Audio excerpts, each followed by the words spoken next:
নমস্কার বন্ধুরা, কেমন আছেন আপনারা? আশা করি সকলে ভালো আছেন। জিএস রান্নাঘরে আপনাদেরকে জানাই স্বাগত। আবারও চলে এলাম আরেকটি রেসিপি নিয়ে। আজকে আমার রেসিপিতে থাকছে আলুর ফ্রেঞ্চ ফ্রাই। বাচ্চারা যখন খুব বায়না করে তখন কিন্তু আমরা মায়েরা বাড়িতে কিন্তু এইভাবে রেস্টুরেন্টের স্বাদে কিন্তু বানিয়ে দিতে পারি ফ্রেঞ্চ ফ্রাই। চলুন দেখে নিয়ে যাক আমি কিভাবে ফ্রেঞ্চ ফ্রাই তৈরি করি।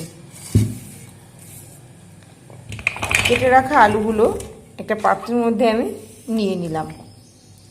এবারে এর মধ্যে দিয়ে দিচ্ছি গোলমরিচ গুঁড়ো, দিয়ে দিচ্ছি লাল লঙ্কা গুঁড়ো। ঝালটা অবশ্যই আপনারা আপনাদের পরিমাণ মতো দেবেন। আর দিয়ে দিচ্ছি একটা ডিম, দিয়ে দিচ্ছি কিছুটা পরিমাণ চালের গুঁড়ো, আর দিয়ে দিচ্ছি কর্নফ্লাওয়ার, আর দেব স্বাদ মতো লবণ। এবারে সমস্ত উপকরণ খুব ভালো করে মেখে নেব।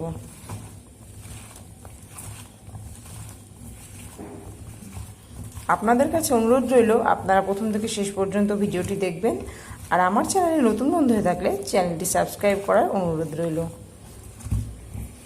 খুব ভালো করে মেখে নেব সমস্ত কিছু একসঙ্গে।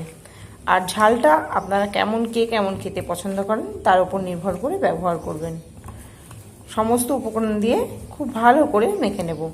আর হ্যাঁ, আলুটা কিন্তু অবশ্যই ভালো করে ধুয়ে জল ঝরিয়ে নিতে হবে। খুব ভালো করে মেখে নিয়েছি একদম ভাজার জন্য পারফেক্টভাবে। এবারে কড়াই বসিয়ে তেল গরম করতে দিয়ে দেব। তেলটা ভালো মতো গরম হয়ে গেছে। এবারে আমি এর মধ্যে আলুগুলো দিয়ে দেব।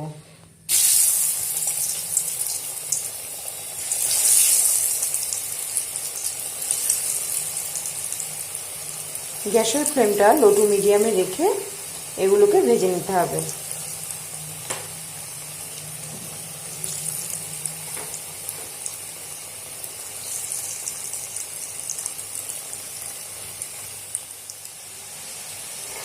এবারে এগুলোকে একটু উল্টে পাল্টে দিচ্ছি। এখনো ভাজা হয়নি, আর একটু হবে, আমি একটু উল্টে পাল্টে দিচ্ছি।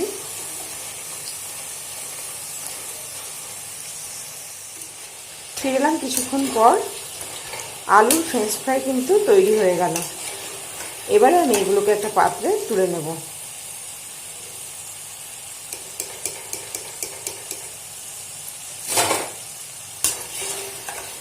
আর বাকি যে আলুটা আছে এই একইভাবে ভেজে নেব।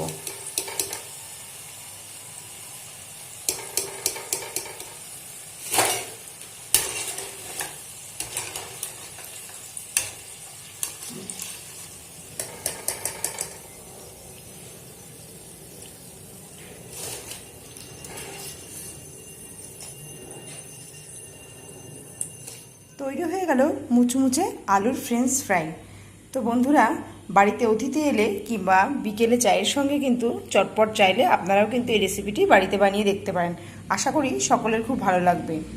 এবারে আমি এর ওপর দিয়ে একটু চাট মশলা ছড়িয়ে দিচ্ছি, যাতে করে জিনিসটা আরও খেতে সুস্বাদু হয়। সঙ্গে একটু সস নিয়েছি আর একটু চাট মশলা ছড়িয়ে দিলাম, এতে করে খেতে আরও ভালো লাগবে। তোমার আজকের ভিডিও কেমন লাগলো আপনারা অবশ্যই জানাবেন। ভিডিওটি ভালো লাগলে লাইক, শেয়ার, কমেন্ট করতে ভুলবেন না।